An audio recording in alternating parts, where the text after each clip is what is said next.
నమస్తే అందరికీ. నేటి కథ కూతురు పెళ్లి. ఒక ఊరిలో వెంకటేశ్వర్లు అనే వ్యక్తి ఉండేవారు. ఆ రోజు ఆయన కూతురు పెళ్లి మండపం నిండిపోయింది. మ్యూజిక్, నవ్వులు, ఫోటోలతో, అల్లర్లతో నిండిపోయాయి. అందరూ బిజీగా ఉన్నారు.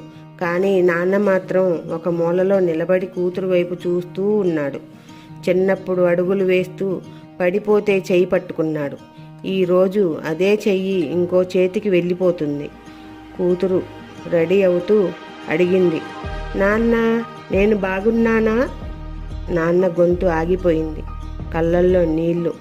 నువ్వు ఎప్పుడూ బాగానే ఉంటావు తల్లి. ముహూర్తం దగ్గర పడింది. నాన్న కూతురు చెయ్యి పట్టుకొని వరుడి దగ్గరకు తీసుకువెళ్ళాడు. చెయ్యి వదిలే ముందు మెల్లగా అన్నాడు, నిన్ను పెంచటం నా బాధ్యత, నిన్ను నమ్మటం అతని అదృష్టం. కూతురి కంట్లో నీళ్లు. నాన్న కాళ్లకు నమస్కరించింది.